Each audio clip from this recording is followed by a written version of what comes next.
So we're going to be solving simultaneous equations, and we're going to be using a method called the elimination method. So here's two equations, and we're going to solve them simultaneously.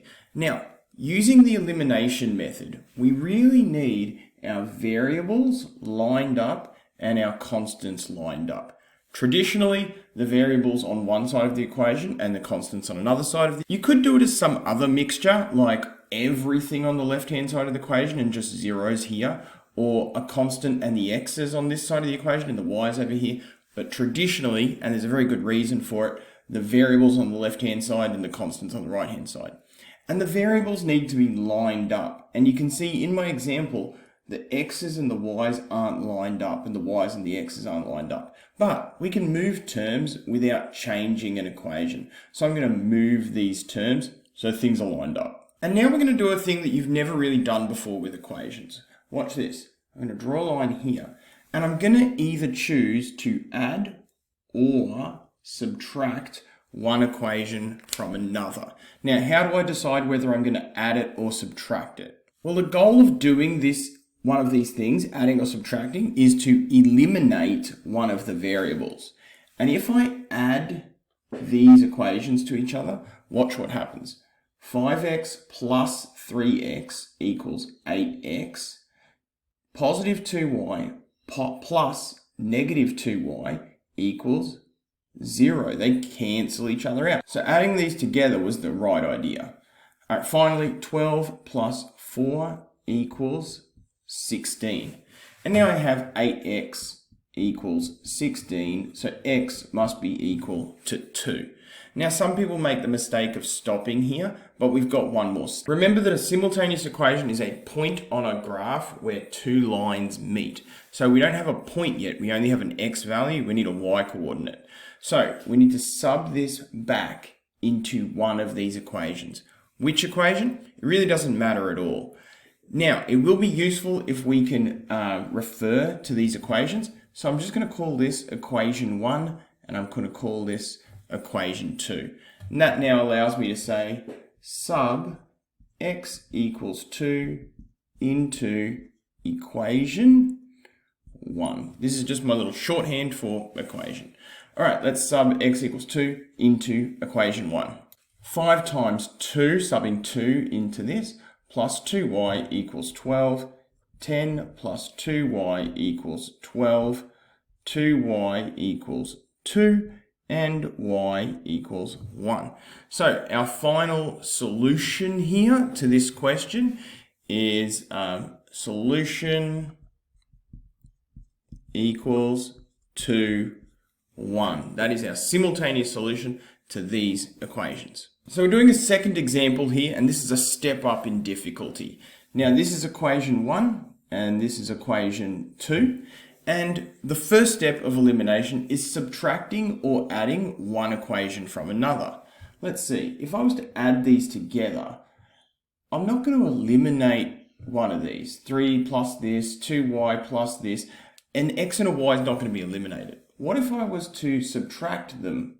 This minus this minus this, I'm not going to eliminate them. So we need to do something first. We need to transform one of these equations so that the y's match each other or the x's match each other. And we do that through multiplication. So if I was to take this entire equation 2 and multiply it by 2, this y will become 2y, which is the same as this. And if they're matching, I can then subtract them from each other, and away we go. So here's how we write it. I'm going to take equation 2 and multiply it by 2. Okay, when I do that, this is equation 2 right here. We get 2 times negative 2, which is negative 4x. We get 2 times y, which is positive 2y, and we get 2 times negative 3, which is negative 6. And I've transformed equation 2, so I'm going to call that equation 2 dash or 2 prime. It's still equation 2, it's just been multiplied by something. All right, so that's equation 2. Equation 1, I'm going to put it underneath there. There's no reason it needs to be on the top or on the bottom. Put it on the bottom here, 3x plus 2y equals 1, and that's equation 1. I've got 2 prime here, I've got 1, and now if I subtract these ones from each other, I'll get minus 4x minus 3x is minus 7x. I'll get 2y minus 2y, which is 0, and I'll get negative 6 minus 1, which is negative 7.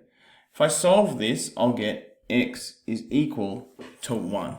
Now I'm not finished. I need to sub x equals 1 into one of these equations.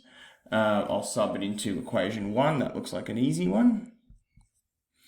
X equals 1. So I have 3 times 1 plus 2y equals 1. That's 3 plus 2y equals 1. And 2y equals, what have we got here? 2y equals negative 2, y equals negative 1. My final solution to this equation, or to this set of equations, system of linear equations, is 1, negative 1. And this is our last example, and we're ramping up the difficulty again. Now, this is equation 1, and this is equation 2. And you can see that the the coefficients don't match up, which means that nothing's going to cancel out. We need to take one of these equations and multiply it by something to make them look the same.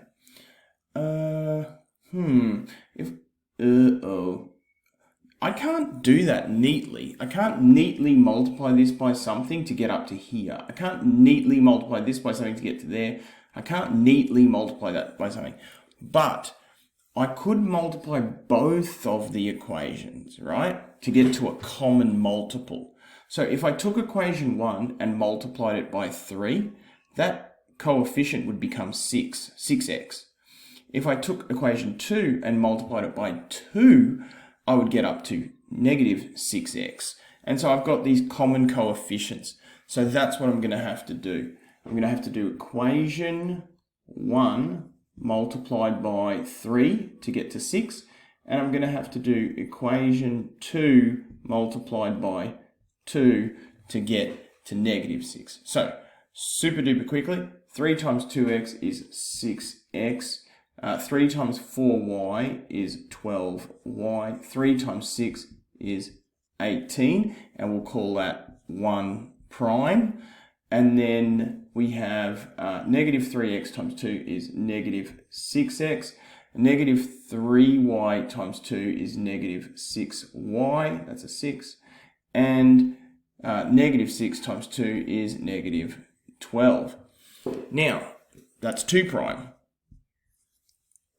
So now that I've done that, should I add or subtract these? Well, if I subtract them, 6x minus 6x will be 6x plus 6x, which is 12x. So I shouldn't subtract these ones. I should add these ones. 6x plus negative 6x is 0. 12y plus negative 6y is 6y.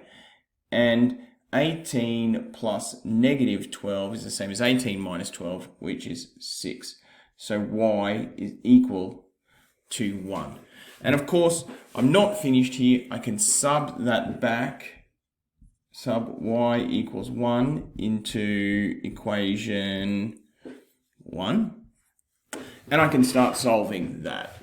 All right, so let's do that. 2x plus 4 times 1 equals 6. And 2x plus 4 equals 6. 2x equals 6 minus 4, which is 2, and x equals 1. So my solution here is 1, x equals 1, and y equals 1. So I hope I've made this look easy, but this is something that students really have a little bit of trouble with. There's a lot of plussing and minusing. There's a lot of multiplying things. You've got to keep things in order. Keep it all in your head. Make sure that you're making things make sense for yourself and practice.